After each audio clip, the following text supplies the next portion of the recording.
마지막 10번째 계명에 대해서 우리가 한번 살펴보도록 하겠습니다. 우리 제네바 교리문답 213문 마지막 계명에 대해 말해 보십시오. 네. 마지막 계명은 내 이웃의 집을 탐내지 말라. 그리고 내 이웃의 아내나 그리고 그의 남종이나 여종이나 그리고 그의 소나 낙이나 무릇 내 이웃의 소유를 탐내지 말라. 10번째 계명은 탐심에 대한 이 계명입니다. 이웃의 아내든지 종이든지 가축이든지 이웃의 어떤 것이든지 이웃의 모든 소유에 대해서 우리는 탐내지 말아야 된다라고 얘기를 하고 있습니다. 앞서 우리가 살펴보았던 모든 그 사람에 대한 계명들, 그 계명들도 결국은 본질로 들어가 보면 탐심에서 출발을 하고 있다라고 얘기를 할 수 있습니다. 그래서 골로새서 3장 5절에 보면 탐심은 우상 숭배니라 이렇게 얘기를 하고 있습니다. 많은 죄의 목록들이 있는데 그 중에서 탐심을 우상 숭배라고 이렇게 이야기를 하고 있습니다. 그러니까 그 죄의 그 본질로 들어가 보면 이 탐심이 이 도사리고 있는 것입니다. 이 탐심은 그 본질로 들어가 보면 자기 사랑에서 출발을 하고 있습니다. 자기 사랑, 자기 중심성이 있기 때문에 여기서부터 탐심이 나오게 되는 겁니다. 그래서 사람들은 자기 욕망을 추구합니다. 자기 중심적인 이런 생각, 이런 삶의 태도, 이런 것들을 가지고 살아갑니다. 원래 하나님께서 인간을 처음 창조하실 때 모든 인간과 인간의 관계가 돕는 배필의 관계였습니다.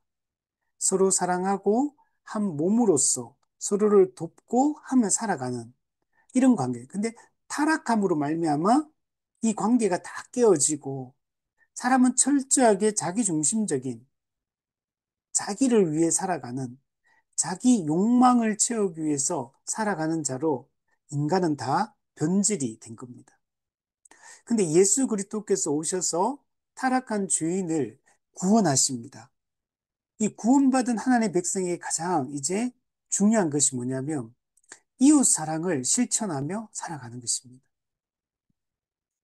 우리가 복음을 듣고 믿음으로 하나님을 알고 하나님을 예배하고 하나님을 사랑하며 살아가는 그런 성도는 그것이 어떻게 나타나냐면 하나님을 사랑하는 것이 내 이웃을 내 몸과 같이 사랑하는 것으로 반드시 나타나게 됩니다. 이것이 구원받은 하나님 백성의 마땅한 삶의 태도입니다. 앞서 얘기했던 자기 중심성, 자기 사랑, 자기 욕망, 이런 것들은 전부 타락한 죄인의 특징입니다. 근데 예수님을 믿음으로 우리가 구원받게 되면 이제는 거듭난 그리스도인은 자기 중심적인 삶이 아니라 이타적인 삶으로 바뀌게 되어 있고 다른 사람의 유익을 구하는 것으로 나타나게 되어 있습니다. 그런데 이 이웃의 소유를 탐내고 이웃의 것을 탐내는 이 십계명은 하나님의 백성인 이 언약 백성과는 어울리지 않는 삶의 태도인 겁니다. 이 출애굽기에 나오는 이 이스라엘 백성들도 유월절 어린 양의 피로 구원을 받았습니다. 전적인 은혜로 그리스도의 피로 말미암아 이 구원을 받은 자들입니다. 그렇다면 마땅히 구원받은 자로서 이제 한 몸 된 언약 공동체에 속한 모든 성도들을 사랑하고 이웃 사랑을 실천하며 살아가는 것이 너무 마땅합니다. 그런데 사람이 이 죄의 속성 때문에 이웃 사랑을 실천하기보다는 자기 사랑에 충실하고 자기 욕망을 채우는 일에 충실하게 살아갑니다. 이것은 하나님의 언약 백성으로서 합당하지 않기 때문에 하나님께서 이 십계명을 통해서 내 이웃의 집이나 종이나 가축이나 어떤 소유라도 탐내지 말라라고 얘기를 하고 있습니다. 로마서 7장에 보면 죄가 기회를 타서 계명으로 말미암아 내 속에서 온갖 탐심을 이루었다라고 얘기합니다. 죄는 율법이 없으면 죄는 힘을 못 씁니다. 그래서 바울도 죄의 권능은 율법이다 이렇게 말했어요. 죄의 힘, 죄의 권능은 어디서부터 나오냐면 율법으로부터 나오는 겁니다. 율법 그 자체는 하나님의 뜻을 기록한 하나님의 법으로서 선하고 거룩하고 신령한 것이지만 이 죄가 율법을 이용해서 죄가 자기의 그 힘을 발휘하기 시작합니다. 그래서 이걸 죄가 기회를 타서 계명으로 말미암아 내 속에서 온갖 탐심을 이루었다라고 사도 바울이 이야기를 하는 겁니다. 이 죄는 율법을 통해 우리 속에 탐심을 이룬다라고 얘기를 하고 있습니다. 그렇기 때문에 누가복음에 보면 예수님께서 삶과 모든 탐심을 물리치고 우리는 이 탐심을 물리치는 것이 매우 중요합니다.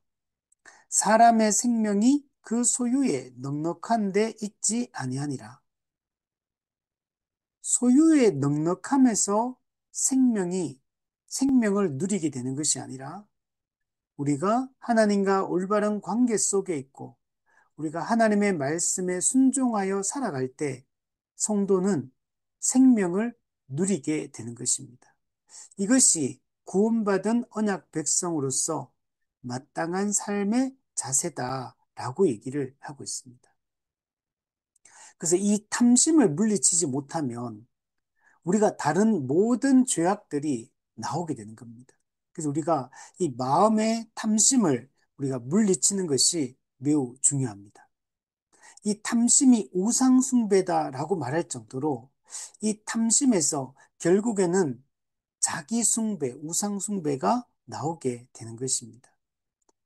우리는 하나님을 경배하고 하나님께 영광을 돌려야 될 자이지 우리는 우상을 숭배하거나 자기 숭배에 빠지거나 하는 것들은 우리에게는 합당하지 않은 것입니다.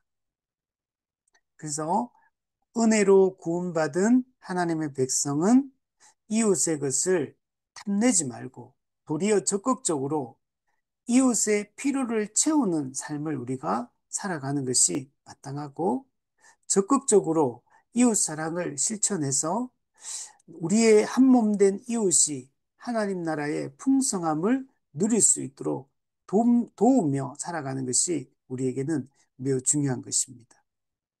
우리 214문을 한번 보도록 하겠습니다. 만일 모든 계명이 당신이 말한 대로 영적인 것이라면, 즉 다른 모든 계명들이 외적 행위들 뿐만 아니라 마음의 성향까지도 규제하기 위한 것이라면 왜 이 계명에서 특별히 후자에 대해서 언급하고 있는 것입니까? 네. 우리 이 10계명 이전에 주어졌던 그 계명들을 보면 외적인 행위만 이걸 거부와 반대하는 것이 아니라 마음의 성향까지도, 마음의 의도까지도 다 규제하고 있다라는 것들을 볼 수가 있습니다. 예를 들면 살인하지 말라라고 할 때 외적 행위로서 살인을 하지 않았다 하더라도 마음의 살인, 마음으로 미워하고 마음으로 저주하는 것도 이미 살인한 것과 같다라고 얘기하고 또 우리가 간음하지 말라. 외적 행위로서 우리가 간음하지 않았다 할지라도 우리가 여자를 보고 마음의 음욕을 품는 것도 이미 간음하였다라고 예수님 말씀하시면서 마음의 간음에 대해서 이야기를 하고 있는 것입니다. 그래서 이 모든 이 율법들은 외적 행위만 규제하는 게 아니고 마음의 성향까지 규제를 하고 있는 겁니다. 그래서 이 십계명에 있는 내용들은 이 사람에 대한 이 계명들을 보면 금하는 것이 있고 명하는 것이 있습니다. 금지하고 있는 내용들이 있고 오히려 반대로 명령하고 있는 내용들이 있는 겁니다. 우리가 소극적으로 하지 말아야 될 행동이 있는 반면에 적극적으로 우리가 실천해야 될 것들이 있는 겁니다. 심지어 우리의 마음까지도 우리가 마음의 의도 중심까지도 우리가 다 살피며 살아가는 것이 중요합니다. 근데 이 십계명 같은 경우는 특별히 행동에 대한 얘기보다는 마음의 중심에 대한 얘기를 지금 하고 있는 것입니다. 탐내지 말라.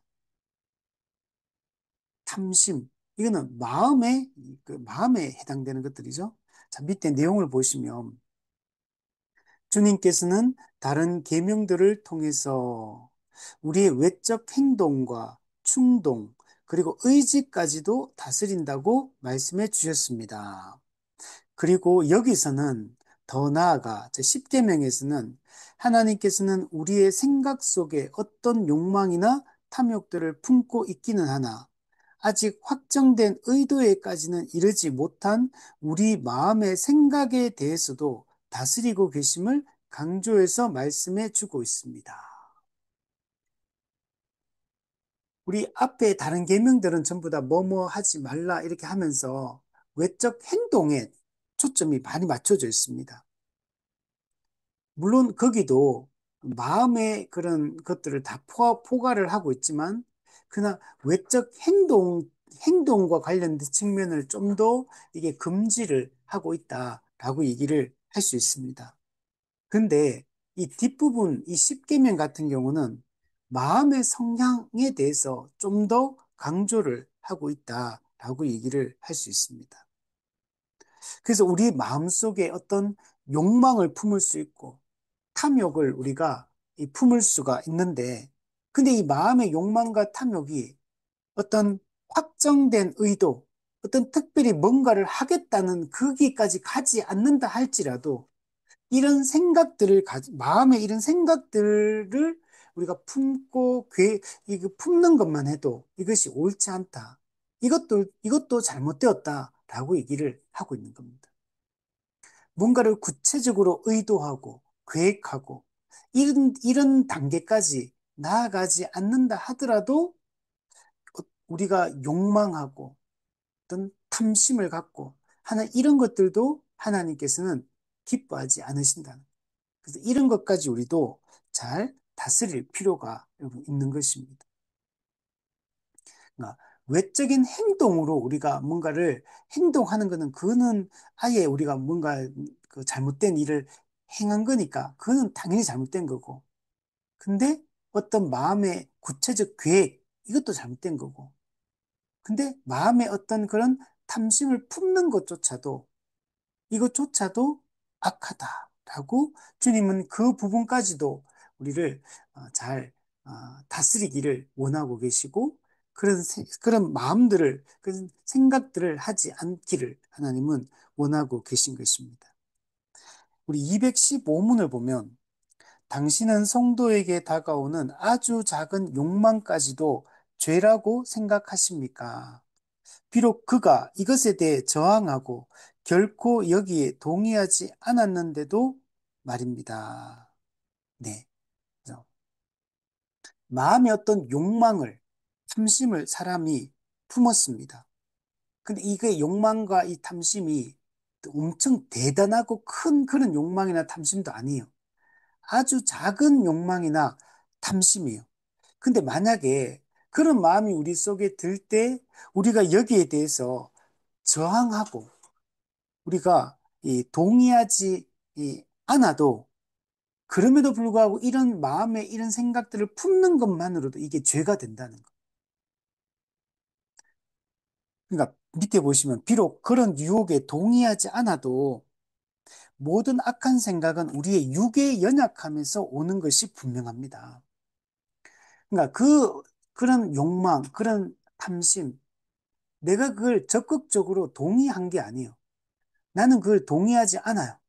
이렇게 안 하기를 원하고 이런 생각을 안 하기를 원하는 마음이 있다 하더라도 이 모든 생각, 이 탐심이나 이 욕망 자체가 다 타락한 인간의 이 속성으로부터 나오는 겁니다. 이 자체가 내가 그걸 의도하지 않았다고 해서 그게 그러면 괜찮은 거냐? 그 자체가 그렇지 않다는 걸 얘기합니다. 이 모든 악한 생각이 우리의 육의 연약함, 이 육신, 사르스의 이 연약함에서 타락한 이 죄성으로부터 나오는 겁니다. 내 동의 여부와 상관없이 내가 타락한 이 본성으로부터 나오는 이 모든 것은 다 하나님 보시기에는 악한 것이고 다 죄악된 것이다 라고 생각을 해야 된다는 거예요. 근데 만약 우리가 그것을 아예 그런 욕망이나 그런 탐심을 내가 동의하거나 아예 저항조차 안 한다면 그거는 더 큰 악이 되는 거고. 근데 그걸 갖다가 의도하고 계획해가지고 저항하지 않는 차원을 넘어서 거기에 적극적으로 찬성하고 그리고 적극적으로 행동까지 만약에 한다면 그거는 더욱더 큰 죄악이 되는 거라. 그래서 이것을 우리가 다 경계를 해야 된다. 저는 이 계명이 아직 확정된 의도에까지 이르지는 않았으면서도 인간의 마음을 자극하며 괴롭히는 탐욕에 대해서 말하고 있는 것이라고 생각합니다. 어떤 특별한 확정된 의도가 없어요. 이게 내가 이걸 이 탐심을, 이 욕망을 이렇게 하겠다는 이런 확정된 의도가 없어요. 그럼에도 불구하고 내가 만약 이런 탐심이 내 마음속에 일어나고 욕망이 일어날 때 내가 적극적으로 저항해가지고 이걸 끊어내야 되는데 안 끊어내고 그냥 내버려 두게 되면 그게 내 마음을 자꾸 자극을 한다는 거. 그럼 자꾸 이 탐심이, 이 욕망이 점점 커지게 되고 그게 나중에는 행동으로까지 나오게 되는 겁니다. 그렇기 때문에 우리가 이런 생각이나 마음의 생각이나 이런 것들이 다 악하고 이것이 자라지 않도록 이게 자라가지고 이게 행동까지 가지 않도록 이 행동까지 가게 되면 사랑하는 이웃, 한 몸 된 형제, 동일한 언약 백성, 그들에게 고통을 가하게 되는 겁니다. 우리 성경에 보면 옆에 있는 형제가 아무리 연약하다 할지라도 예수 그리스도께서 그를 위하여 그 예수님이 자신의 생명을 바치신 믿음의 형제라는 사실을 우리가 잊지 말아야 됩니다. 우리가 그 믿음의 형제, 이웃을 아프게 하거나 상하게 하거나 이런 일들을 우리는 하지 않아야 되고 오히려 적극적으로 이웃의 그 행복과 기쁨과 만족과 복지와 이런 것을 위해서 우리가 더 수고하여 힘쓰는 것이 이 우리 하나님의 백성의 마땅한 바다라고 얘기를 할 수 있습니다. 우리 좀 전에 뒤에 보면 나오지만 이게 꼭 예수 믿는 그리스도인들에게만 이렇게 하라는 건 아니에요. 1차적으로는 한 몸 된 지체, 믿음의 형제에게 우리가 이런 삶을 살아야 되는데 여기서 그치는 것이 아니라 우리가 믿지 않는 자들, 이제 더 이웃의 범위가 확대되어서 믿지 않는 사람들에게까지도 우리가 그 사람도 왜냐하면 하나님의 형상으로 지음받은 자이기 때문에 그가 구원받은 언약 백성은 아니라 할지라도 여전히 한 인간으로 태어났다는 자체가 하나님의 형상으로 지음받은 자이기 때문에 그 하나님의 형상이 깨어지지 않도록 그 사람도 그의 기본권, 인권 이런 것들이 보호받을 수 있도록 그의 재산권 이런 게 보호받을 수 있도록 그가 생명을 누릴 수 있도록 우리는 적극적으로 돕는 것이 성도의 마땅한 바다라고 얘기를 할 수 있습니다. 우리 216문을 한번 보면 이제 확고한 의지적 결단을 은밀히 갖고 있는 나쁜 충동들이 벌써 앞에서 정죄되었듯이 주님께서는 우리에게 아주 완전한 거룩함을 요구하고 계시는 것이라고 생각하고 있는 것이군요. 그리하여 그 어떤 악한 욕망도 우리의 마음 속에 들어와 우리의 마음을 부추기고 움직여 악애로 이끌어가지 못하게 하신다고 말입니다. 네, 그렇습니다. 네. 우리 앞서 이런 나쁜 충동들이 일어나거든요.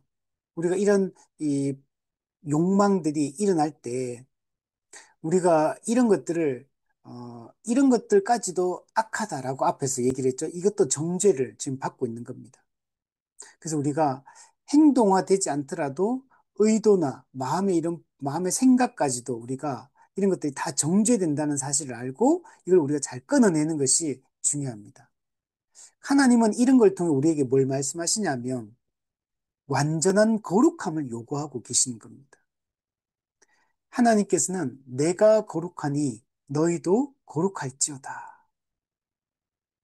내가 온전한 것과 같이 너희도 온전할지어다. 하나님이 내 뜻은 너희의 거룩합니다. 이렇게 말씀하셨습니다. 하나님은 거룩하신 분입니다. 하나님은 자기 백성에게도 거룩할 것을 요구하고 있습니다. 근데 하나님이 내가 거룩하니 너희도 거룩하라고 할 때 그 우리가 거룩해져야 될 그 거룩함의 기준 또는 수준이 어디냐면 하나님의 거룩함입니다. 내가 거룩하니 너희도 거룩하라. 물론 이 말은 우리가 하나님처럼 된다라는 얘기를 하는 건 아닙니다. 또 이 땅에서 우리가 완전주의, 우리 요한 웨슬리가 얘기했던 그 완전주의, 그리고 2차 대각성 운동 때 찰스 핀이나 이런 사람들이 따랐던 그 완전 성결, 이 땅에서 완전 성결은 이루어지지 않습니다. 완전 성화라는 것은 이 땅에서는 이루어지지 않습니다. 예수님 재림 이후에 우리는 완전 성화, 영화, 성화의 완성에 우리가 들어가게 됩니다. 그러나 이 땅에서 우리가 완전 성화에 이루어질 수 없다는 사실 때문에 완전한 거룩함, 완전 성화를 꿈꾸지 않아도 된다는 얘기를 하는 건 아니에요. 우리는 이 땅에서는 그게 안 되는 게 맞아요. 예수님 재림 이후에 우리는 이 성화의 완성에 이르게 됩니다. 자, 그러나 우리가 이 땅에서 하나님의 백성으로 살아갈 때 우리가 꿈꾸고 나아가야 될 목표는 어디냐면 이 완전한 거룩함이요.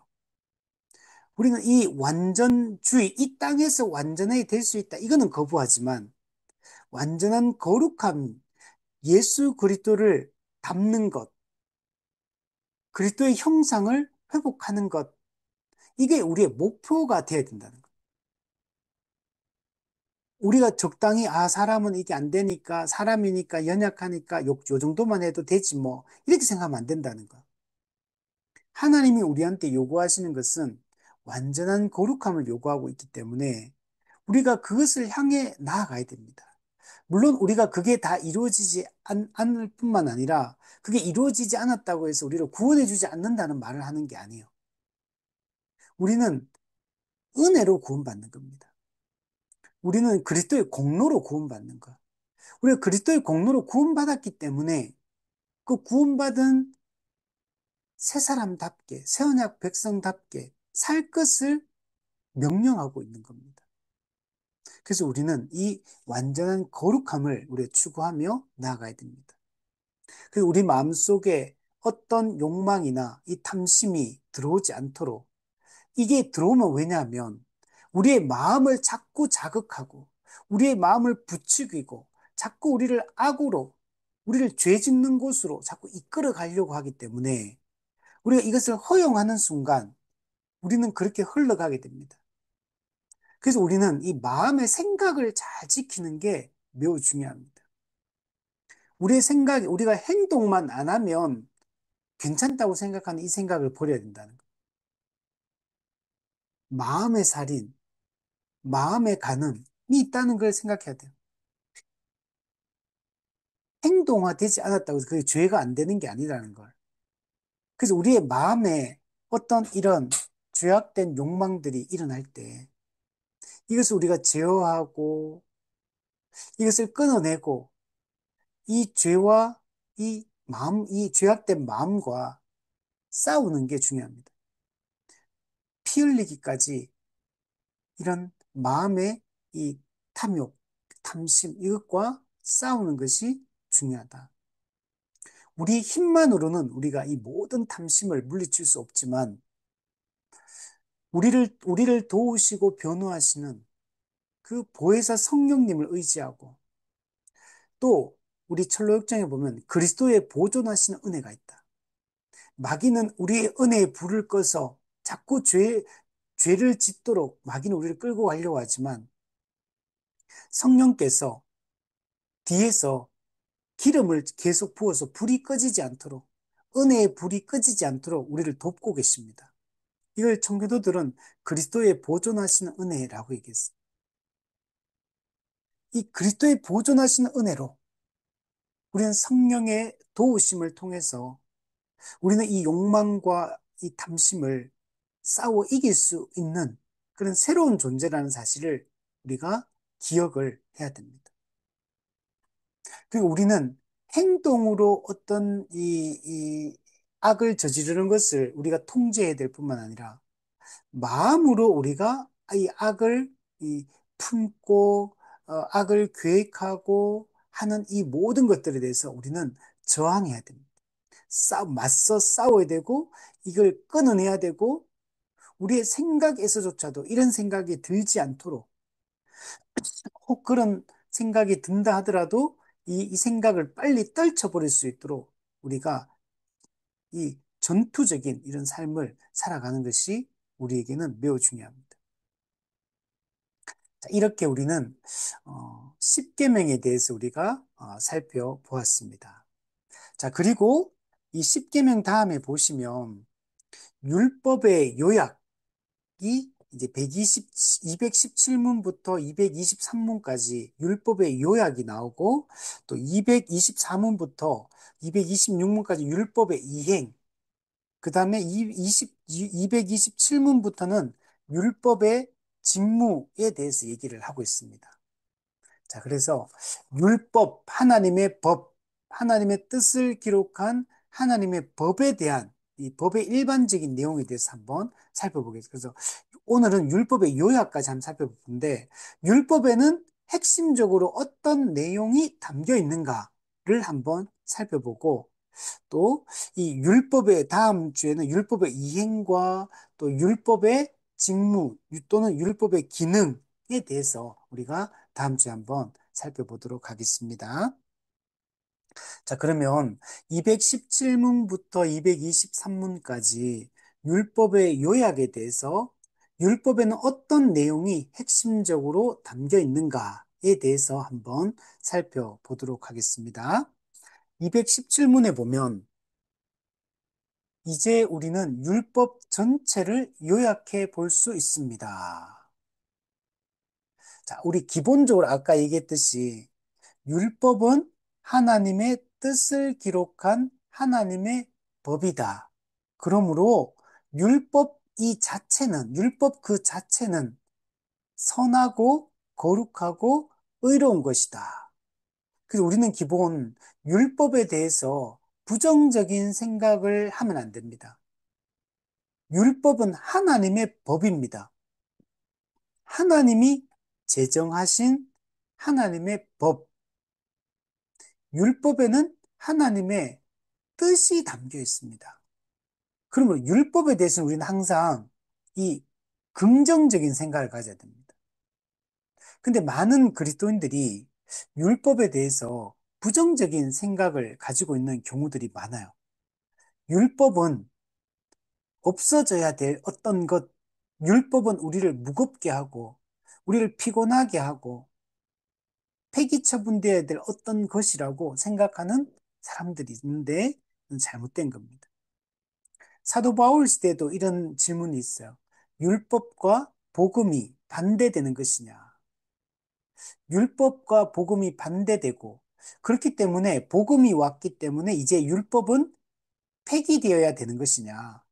율법은 용도가 끝났는 것인가? 율법 무용론, 율법 폐기론, 이런 것들을 주장하는 사람들이 있는데, 그는 잘못 오해한 겁니다. 율법과 복음의 관계를 오해한 거. 율법은 율법이 하나의 구원의 방식이고, 복음이 또 다른 구원의 방식이 아니고, 율법과 복음은 동일한 이야기를 하고 있다라는 걸 생각을 해야 됩니다. 율법은 죄를 깨닫게 하고, 두 번째, 율법은 그리스도께 안내, 몽학선생, 초등교사의 역할을 하고, 세 번째, 구원받은 하나의 백성으로 하여금 구원받은 자답게 살게 하는 규범적 기능. 이게 율법의 3대 기능입니다. 그러므로 사도 바울이 물어봐요. 율법과 복음이 반대되는 것이냐? 그럴 수 없느니라. 오히려 율법은 우리를 그리스도께 안내하고, 우리가 그리스도를 만난 우리는 율법이 다시 우리를 그리스도께 보내는 역할을 합니다. 율법은 우리를 그리스도께 보내고 그리스도는 우리를 다시 율법으로 보내어 하나님의 백성이 하나님의 뜻에 따라 살도록 하시는 역할을 하는 겁니다. 그러므로 우리가 율법 그 자체에 대해서 부정적인 생각을 가지면 안 됩니다. 율법에 대한 이런 부정적인 생각을 갖게 된 이유는 뭐냐면 율법주의 때문에 그런 겁니다. 여러분, 율법 그 자체와 율법주의는 다른 것입니다.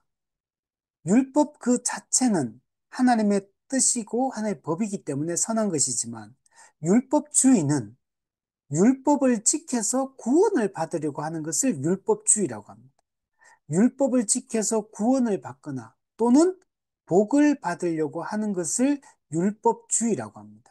그래서 예수님께서 율법 학자들인 바리새인과 서기관들을 책망하시고 화 있을 것이다 라고 책망하신 것은 그들이 가르치는 율법 그 자체를 부정하는 것이 아니라 그들이 율법을 지켜서 자기 공로, 자기 행위로 구원을 받을 수 있는 것처럼 가르치는 이 율법주의를 예수님께서 반대한 것입니다.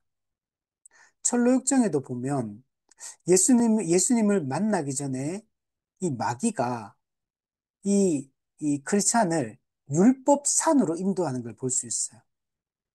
율법주의에 빠지게 만들려고 하는 거야. 그래서 죄의 짐이 점점 무거워지게 하고, 그러나 그 죄의 짐을 벗기지 못하기 때문에 결국은 멸망에 처할 수밖에 없거든요. 그래서 이 율법주의와 그러나 예수 그리스도를 믿음으로 구원받는 이 은혜의 방식, 이게 대조가 좀 되고 있는 것입니다. 자, 그래서 이 율법에 대해서는 우리가 이런 하나님의 법이다, 뜻이다, 선한 것이다, 이렇게 생각해야 됩니다. 자, 이 율법 전체의 핵심은 뭐냐? 두 가지로 요약할 수 있습니다. 마음과 생명과 힘을 다해 하나님을 사랑하는 것. 두 번째는 이웃을 우리 자신처럼 사랑하는 것이라고 얘기를 합니다. 즉, 율법은 두 개로 딱 나눠지는 거예요. 마음을 다해 하나님을 사랑하라. 이웃을 자기 자신처럼 사랑하라. 하나님 사랑, 이웃 사랑. 요게 율법 전체의 핵심적인 내용이다. 우리는 하나님을 먼저 사랑해야 됩니다. 하나님은 창조주이시고 타락한 인간을 구원하신 구속주이십니다. 그렇기 때문에 우리는 하나님을 사랑하고 예배해야 됩니다. 우리는 피조물이기 때문에 창조주 하나님을 예배하고 사랑해야 되고, 우리는 죄인이었던 우리가 예수님의 은혜로 구원을 받아서 구원을 받게 되었기 때문에 우리가 그 구원받은 자로서 이제는 사랑하는 삶을 살아가는 것이 마땅합니다.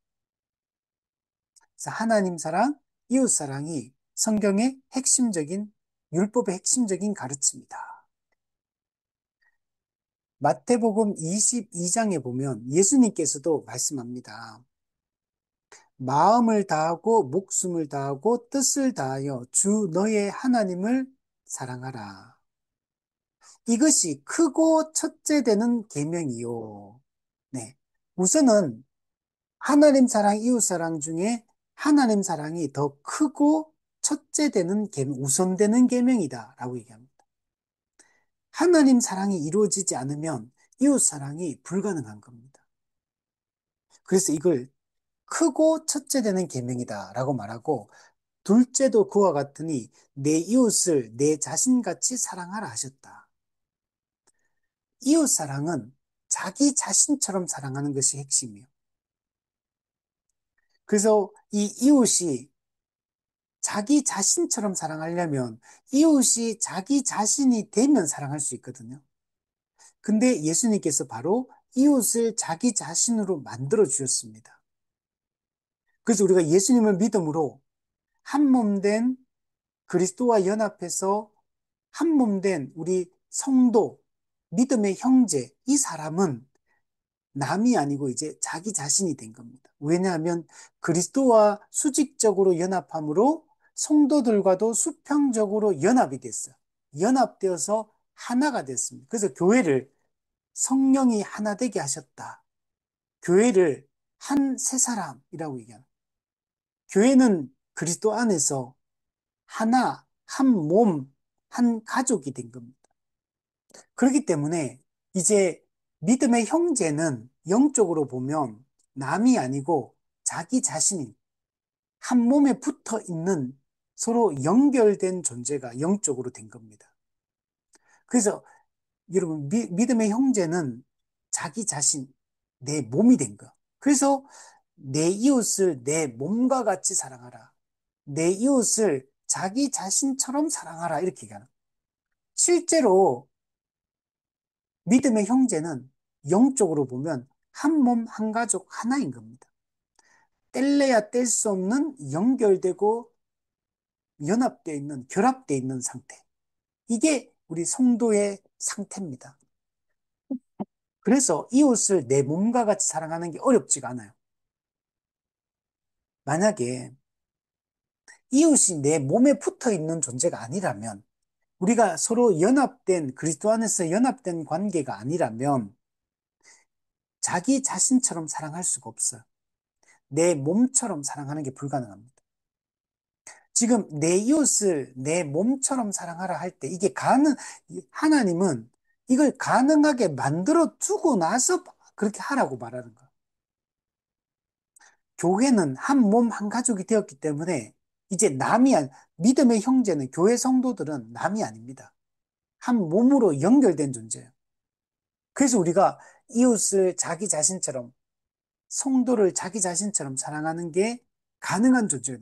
그 초대교회가 유무상통하고 자기 것을 팔아 자기 것이라 하지 않고 자기 것을 팔아 이웃의 필요를 채워주는 이런 삶을 살아가요. 근데 그렇게 하고도 그걸 아까워하지 않고 자기 것을 내어서 퍼서주고 나눠주고 돌보고 이런 일들을 하는 이유가 한 몸 된 성도가 이웃이 남이 아니고 자기 자신 그리스도 안에서 연합한 자가 되었기 때문에 이게 가능한 겁니다. 이것을 지금 명령을 하고 있는 겁니다. 그리고 예수님은 말씀하신 이 두 계명, 즉 하나님 사랑, 이웃 사랑이 온 율법과 선지자의 강령이니라. 즉 구약에 있는 율법서 그리고 선지자, 선지서 이것의 강령, 핵심적인 요약이 뭐냐? 하나님 사랑, 이웃 사랑이다. 즉 구약 성경 전체의 핵심적인 요약이 뭐냐? 하나님 사랑, 이웃 사랑이다. 이게 율법의 요약이다. 라고 지금 얘기를 하고 있습니다. 218문을 보면 그러면 하나님을 사랑한다고 하는 것에는 어떤 의미가 포함되어 있습니까? 자, 우리가 하나님을 사랑한다. 사도 바울도 베드로도 마음을 다하여 하나님을 뜨겁게 사랑하라 그랬거든요. 마음을 다해 하나님을 뜨겁게 사랑한다. 우리 앞에는 마음과 뜻과 힘과 정성을 다해 목숨을 다해 하나님을 사랑한다. 라고 할 때 하나님을 도대체 어떻게 사랑하느냐는 거. 하나님을 사랑한다는 게 도대체 뭐냐? 그게 보면 하나님을 우리의 주님으로 인정하는 거. 우리의 왕이요. 우리의 통치자로 인정하는 거. 하나님이 우리 이 세상을 만들고 우리를 만들고 이 모든 것에 절대 주권을 가진 주권자, 통치자, 왕이라는 걸 믿고 인정하는 게 하나님을 사랑하는 거예요. 그분이 또한 우리의 구주, 우리를 구원하는 분이에요, 그분이. 죄에서 우리를 구원하는 분이라는 걸 믿어야 돼요. 타락한 인간을 영원한 지옥 형벌로 보내지 않고 우리를 긍휼히 여기고 사랑하셔서 예수 그리스도를 아들을 보내주셔서 우리를 구원해 주시는 구세주. 하나님은 바로 우리의 구세주, 구속주라는 사실을 믿어야 됩니다. 예수님의 십자가 죽음은 하나님 아버지의 뜻을 따라 이루어진 거예요. 하나님의 정한 계획을 따라서 예수님이 십자가에 죽으신 겁니다. 또한 하나님은 우리는 아버지로 인정해야 돼요. 우리 성경에 보면 하나님을 아바, 아버지, 이 말은 아버지를 두 번 반복하는 말이에요. 그러니까 아바, 아버지, 아버지 이렇게 부르는 겁니다. 그 뭐 우리나라 한국에서 아빠, 뭐 아버지 이렇게 좀 젊은 세대는 아빠라고 부르고 옛날 사람들은 아버지라 아버지 이렇게 부르는. 그래서 좀 더 이렇게 그게 경건하고 좀 더 예의 바르고 아빠 이렇게 부르면 좀 격이 낮고 뭐 이렇게 우리 이해하잖아요. 좀 친근하게 부를 때 아빠 이렇게 부르는. 근데 그 아바 아버지란 말은 아빠 아버지 이렇게 번역은 돼 있는데 그걸 갖다가 좀 더 친근하게 아빠라 부르고 좀 건음하게 아버지라고 부르고 이런 의미가 아니고 하나님이 우리 아버지가 되셨다는 걸 강조하기 위해서 성령이 우리로 하여금 하나님을 아버지, 아버지라고 부르게 하셨다는 거. 하나님이 우리 아버지가 되었다는 걸 두 번 반복해서 하는 말이에요, 그 말이. 하나님이 우리 아버지, 그분은 초월에 계신 분일 뿐만 아니고 죄인인 우리를 사랑하셔서 우리를 긍휼히 여기셔서 우리에게 찾아오셔서 우리와 함께 하시고 우리를 돌보시고 살피시고 먹이시고 입히시는 좋은 아버지라는 거예요. 우리의 모든 것을 살피시고 우리의 필요를 채우시고 우리와 함께 하시고 우리의 길을 인도하시는 좋은 아버지다라는 걸 우리가 인정하는 게 그게 하나님을 사랑한다는 거예요. 하나님을 사랑하는 게 어떤 감정적으로 심리적으로 뭔가 마음속에 뭔가 그죠. 감동적이고 마음에 뭔가 울컥한 이런 뭔가가 있으면 막 눈물이 나면 하나님을 뜨겁게 사랑하는 거고 눈물이 안 나면 하나님을 안 사랑 이런 게 아니고 하나님이 어떤 분인지를 정확하게 알고 하나님 앞에 서 있는 내가 누구인지를 정확히 알고 하나님의 그 존재에 걸맞게 그분을 인정하고 대우하고 그분을 예비하고 그분의 말씀에 순종하는 거 이게 하나님을 사랑하는 거라는 거. 그래서 하나님에 대한 올바른 지식이 없으면 우리가 성부, 성자, 성령 하나님에 대한 올바른 지식, 그분의 인격에 대한 이해, 그분의 사역에 대한 이해, 그분의 본성에 대한 이해, 이게 똑바로 돼야 돼. 그분의 성품에 대한 이해, 이게 없으면 하나님을 또 그분의 사역에 대한 이해, 이런 게 안 되면 하나님을 사랑할 수가 없어요. 그냥 마음으로, 감정적으로 막 뜨겁게 사랑한다, 이런 걸 얘기하는 게 아니라 하나님에 대한 올바른 이해를 가지고 그분을 알고 그분을 높이고 그분의 말씀에 순종하고 물론 감정적인 것도 우리가 마음으로 사랑해야 되죠. 이런 것이 하나님을 진짜 사랑한다는 말의 의미다. 그렇게 하려면 우리가 그래서 하나님을 더 사랑하는 사람이 되려면 어떻게 되냐? 성경 연구를 많이 해야 돼요. 설교를 많이 듣고 성경 내용을 많이 알면 알수록 성경에 기록된 하나님에 대한 지식이 늘어나면 늘어날수록 그러면 하나님을 더 사랑하게 돼요.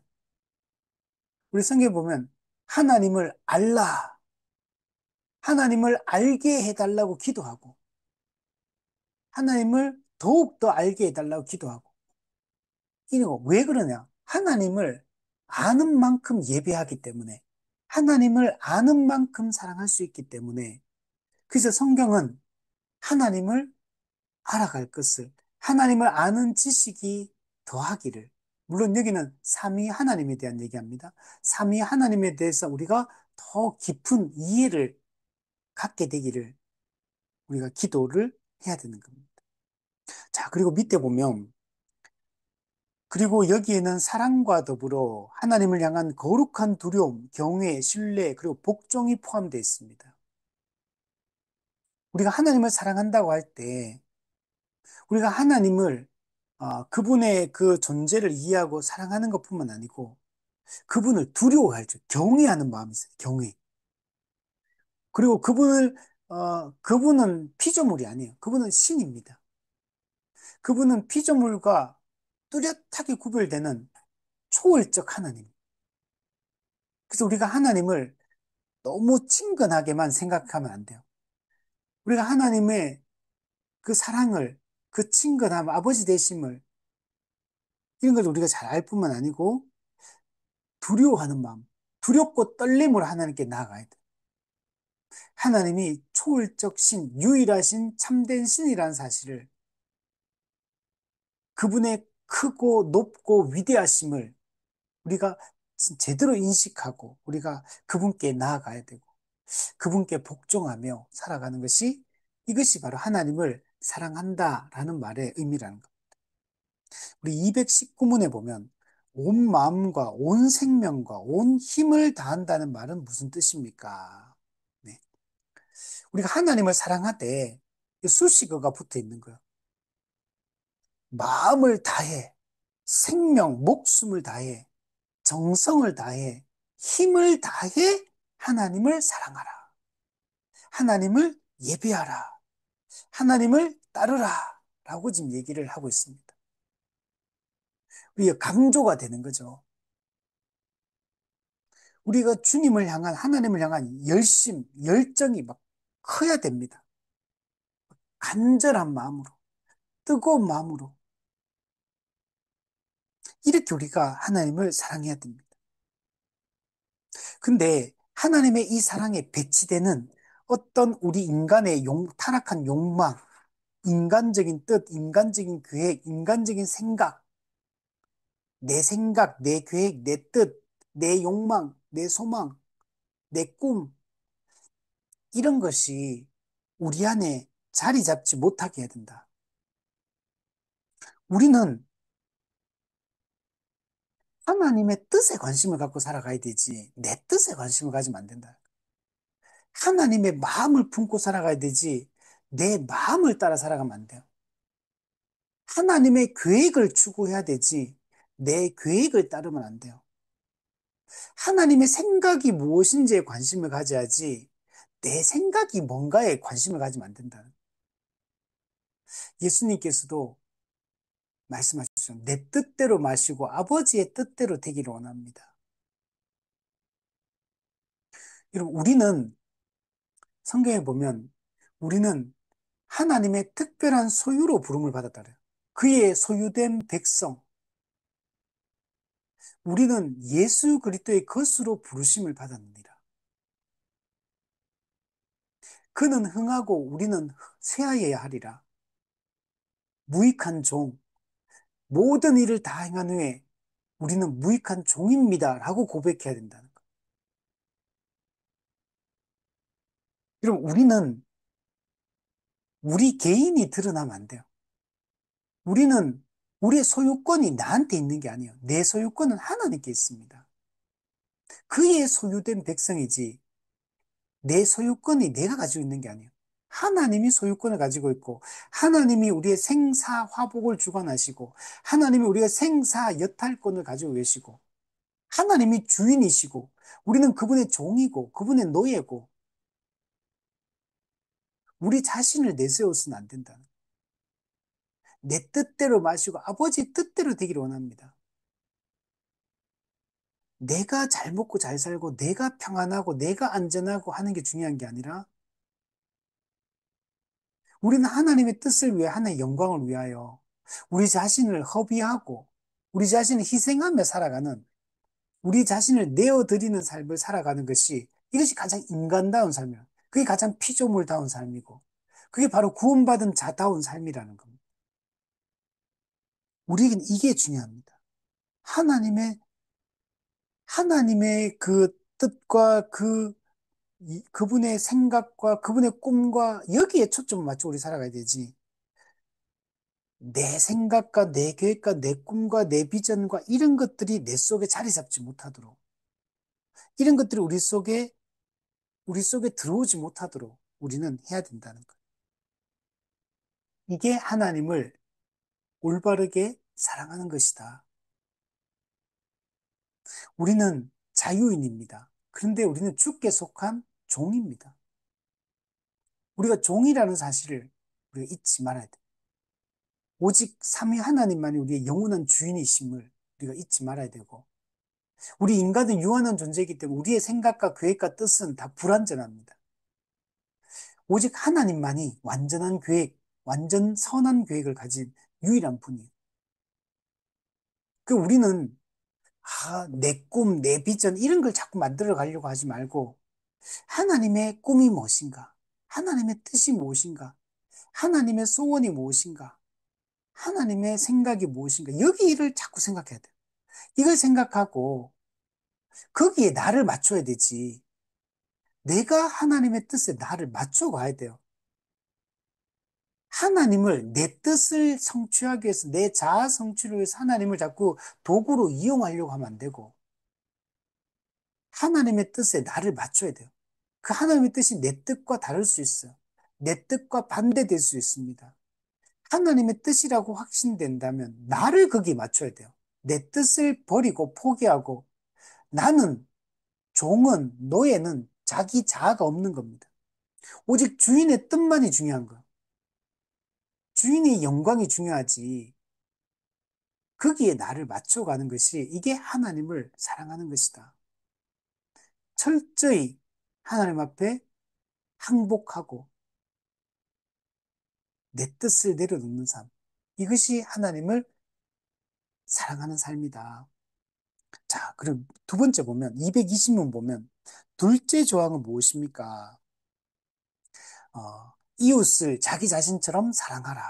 이게 두 번째 계명입니다. 우리는 본성상 우리 자신을 사랑하는 성향이 대단하여 이 감정이 다른 모든 성향들을 제압해버립니다. 원래 이게 타락한 인간이에요. 타락한 인간은 본성 자체가 타락했기 때문에 자기 자신을 사랑하는 것이 여기 온통 함몰되어 있습니다. 원래 타락하기 전에 인간은 하나님을 사랑하고 이웃을 섬기고 여기에 초점이 맞춰져요, 인간이.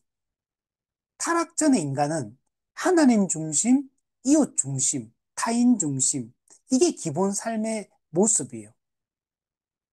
근데 타락하고 나서는 전적 부패, 전적 타락하다 보니까 하나님을 사랑하고 이웃을 사랑하는 방향으로 삶을 살아가는 것이 아니라 그 삶의 내용도 그렇지만 생각의 방향도 전부 자기중심적이에요. 전부 다 자기, 내 욕망, 내 뜻, 내 꿈, 내 비전. 전부 자기 자신을 사랑하는 성향으로 온통 그쪽 방향을 가요. 그래서 다른 모든 성향을 이게 제압해버립니다.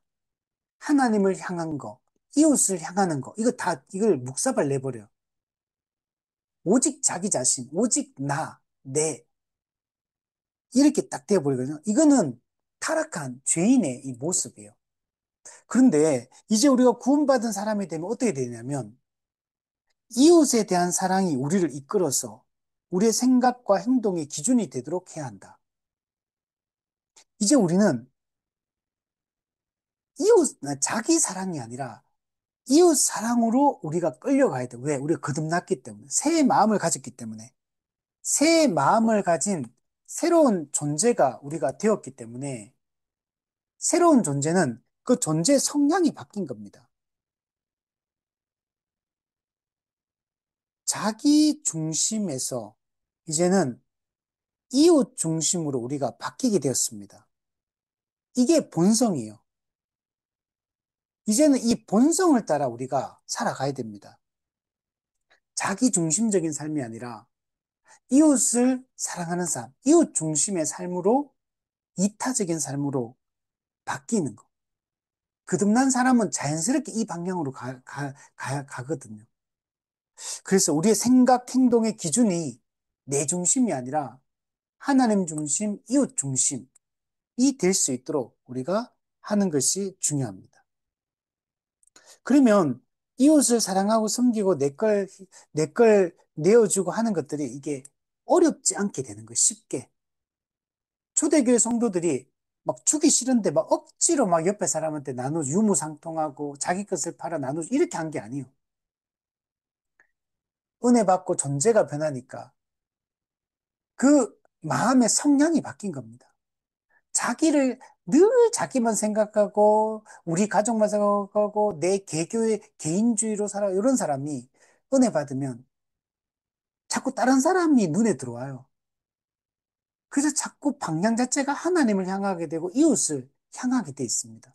이게 존재의 변화가 일어났기 때문에 이런 일이 일어난다는 거예요.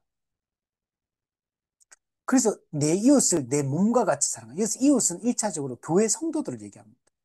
믿는 자들을 말하는 거.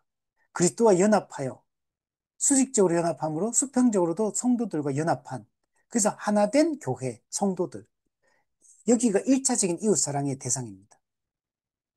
그리고 이게 확대되어서 이제 믿지 않는 자들에게까지 이 사랑을 실천을 우리가 해 나가야 됩니다.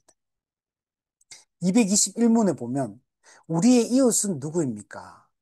단순히 우리의 부모, 친척, 친구, 또 우리와 교제하는 사람들 뿐만 아니라 우리가 모르는 사람들, 그리고 우리 원수들까지도 우리의 이웃입니다. 그래서 예수님께서도 원수를 사랑하라. 늘 선대하는 자만 사랑하면 그게 무슨 사랑이냐. 그러면서 너 핍박하고 박해하고 이런 원수까지도 사랑하는 것이 진정한 십자가 사랑을 경험한 사람의 사랑이다. 그렇게 말씀하고 있는 걸 볼 수 있습니다.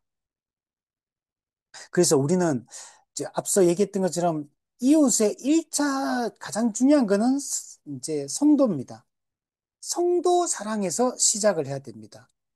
그리고 나서 이제는 이제 우리 여기서 이제 넘어가서 우리의 육신의 가까운 지인들, 가까운 지인에서 이제는 멀리까지 먼 지인, 그리고 이제는 모르는 사람, 그리고 원수까지도 이제 이 사랑을 우리가 실천하기 위해서 하는 것이 중요하다.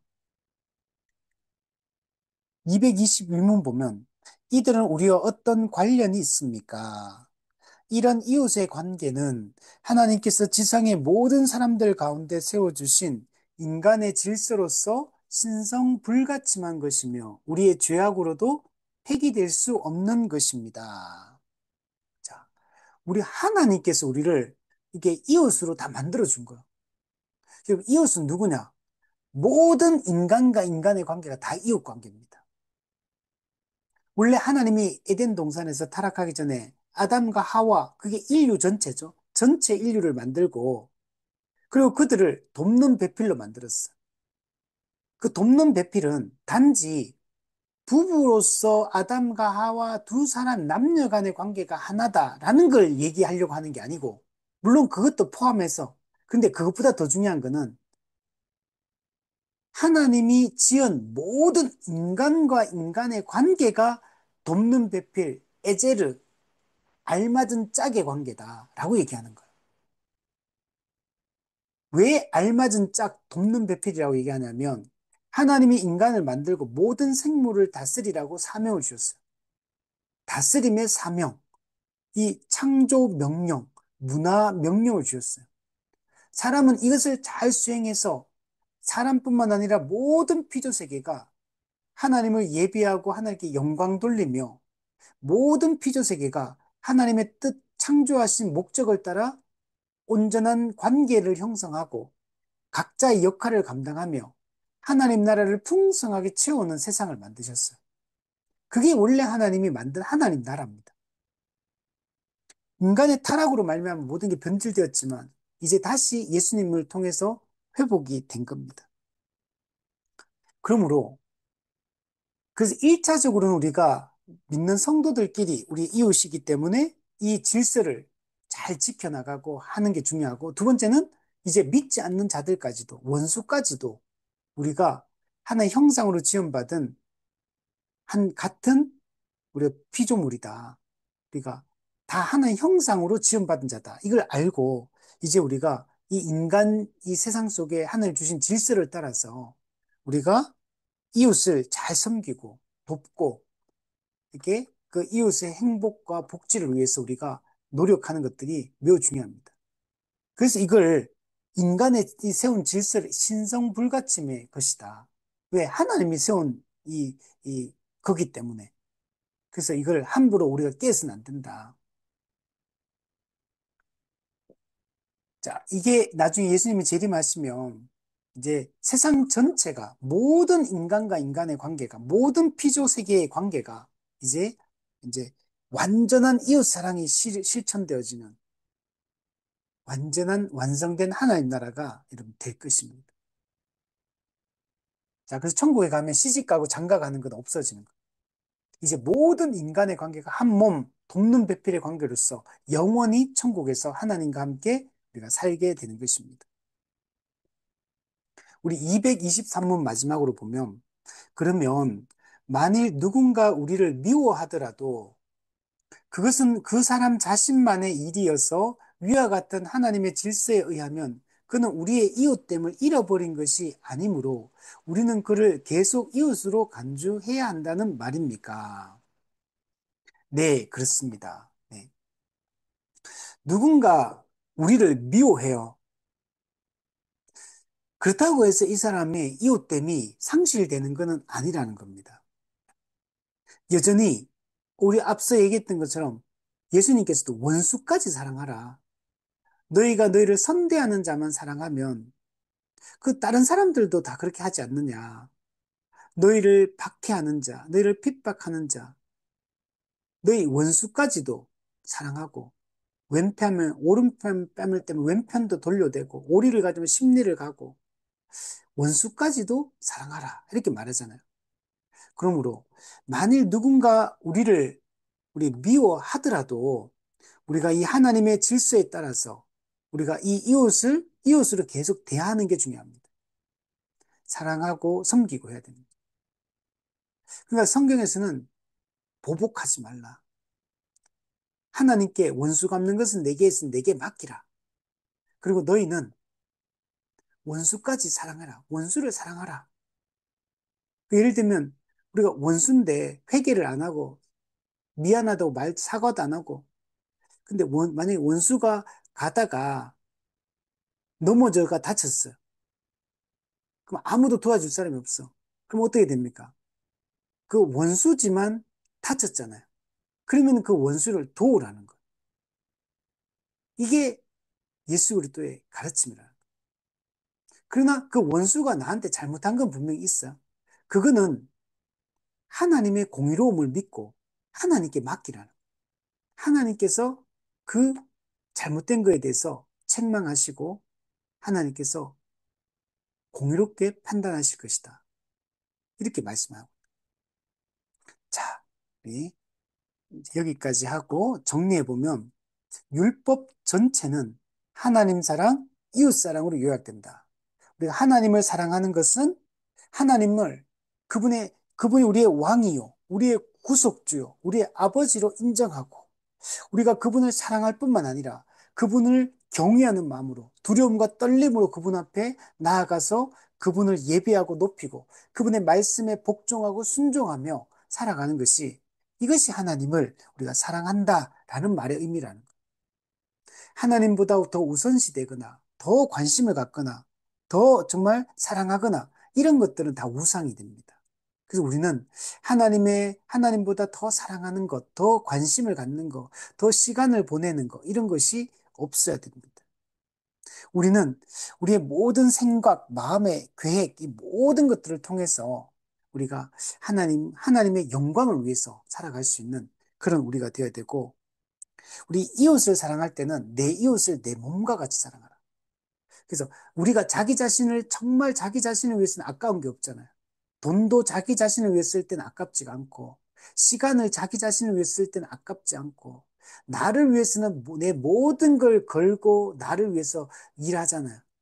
마찬가지로 우리가 한 몸 된 이웃된 우리 다른 사람들, 성도들, 다른 지체들을 볼 때도 우리가 동일한 그 사랑으로 형제의 유익을 위해서, 내 유익을 위해 살듯이 형제의 유익을 위해 살아야 되고, 내 복지를 위해 살듯이 형제의 복지를 위해 살아야 되고, 내 기쁨을 위해 살듯이 형제의 기쁨을 위해서 우리는 살아야 되고, 나를 위해서 시간을 쓰는 만큼 형제를 위해서 우리가 시간을 쓰고, 그래서 구원받은 자로서 하나님 중심, 이웃 중심의 이 삶을 살아가도록.